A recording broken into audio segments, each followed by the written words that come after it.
রিহান ছিল খুবই অলস পাখি। সে প্রতিদিন এভাবে ঘুরে ঘুরে বেড়ায়, কোনো কাজ না করে সে শুধু ঘুরেই বেড়াতো। বাঁচাও বাঁচাও, আমি জলে পড়ে গেছি, কেউ আমাকে একজন বাঁচাও। টুকি খুব চিৎকার চেঁচামেচি করতে থাকে। ঠিক তখনই রিহান ওই দিকে যাচ্ছিল।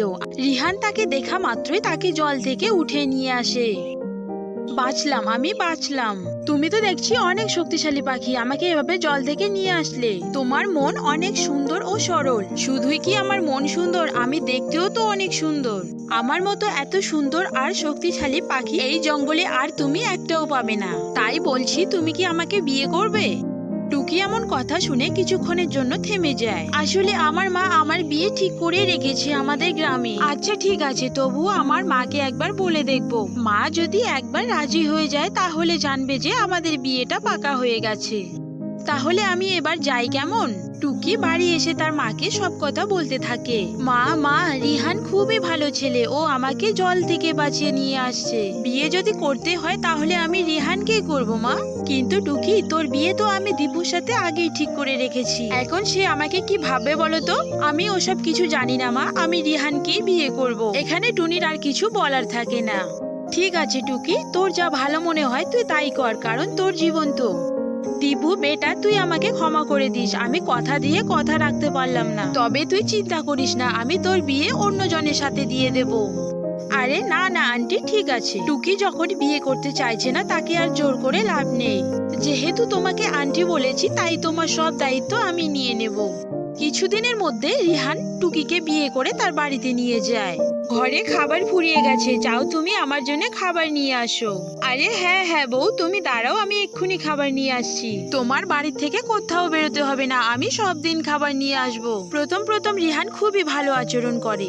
এই নাও বউ, পেট ভরে খেয়ে নাও, যত খুশি তত খাও। তোমার মনটা যে এত ভালো, তোমার সঙ্গে বিয়ে না হলে আমি বুঝতেই পারতাম না। টুকিও বেশ মনের আনন্দে সবকিছু ফল খেতে লাগলো। একে একে সবটা খেয়ে ফেললো। সবকিছু মিলে টুকি তো অনেক খুশি। এভাবে বেশ কিছুটা দিন কেটে যায়। একদিন টুকি দেখে যে রিহান অনেক দুপুর বেলা পর্যন্ত ঘুমিয়ে রয়েছে। কই গো, ওঠো, বেলা যে দুপুর হয়ে গেল, খাবার আনতে হবে তো। আজ আর আমি খাবো না, তুমি যাও, তোমার খাবার তুমি নিয়ে আসো। রোজ রোজ তোমার খাবার আর আমি আনতে পারবো না। টুকি কিছুটা অবাক হয়ে যায় এবং কিছু না বলে বাড়ি থেকে বেরিয়ে যায় খাবার খুঁজতে। টুকিকে দেখে রিঙ্কু কাক তাকে ডাকতে থাকে।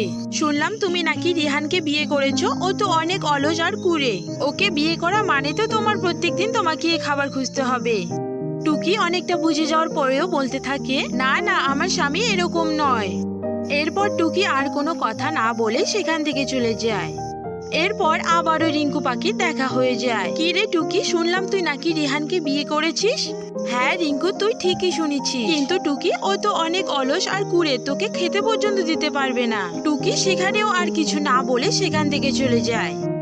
ওগো, তুমি নাকি অনেক অলস আর কুঁড়ে, সবাই যে আমাকে এভাবে বলছে। রিহান বলতে থাকে, তাহলে আমার ব্যাপারে সবটা জেনে গেছো বলো? তবে বলি শোনো, হ্যাঁ আমি অলস আর কুঁড়ে। তাদের এমন কথা চলতে চলতে এদিকে ঘরের মালিক সেখানে এসে যায়। রিহান, এবার আমার বাড়ি আমাকে ছেড়ে দাও, অনেক দিনই তো হয়ে গেল। টুকি এমন কথা শুনে পুরোই অবাক হয়ে যায়। তাহলে কি এই বাড়িটাও তোমার নয়? সবটা যখন জেনেই গেছো তাতে বলতে আর বাধা কিসের? না, এই বাড়িটাও আমার নয়। এভাবে সেদিনের দিনটি কোনো রকমই কেটে যায়। তখন রাত প্রায় অনেকটাই গভীর হয়ে যায়। রিঙ্কু সেই রাতেই ঠিক করে যে সে রিহানকে ছেড়ে তার মায়ের কাছে চলে যাবে। টুকি রিহানের কথা আর কিছু না ভেবে তার মায়ের কাছে সে চলে যায়। রিহান ঘুমিয়েই ছিল। মা, তুমি আমাকে ক্ষমা করে দাও, আমার ভুল হয়ে গেছে তোমাকে এভাবে কষ্ট দিয়ে। টুকি তার ব্যাপারে সবটা খুলে বলে।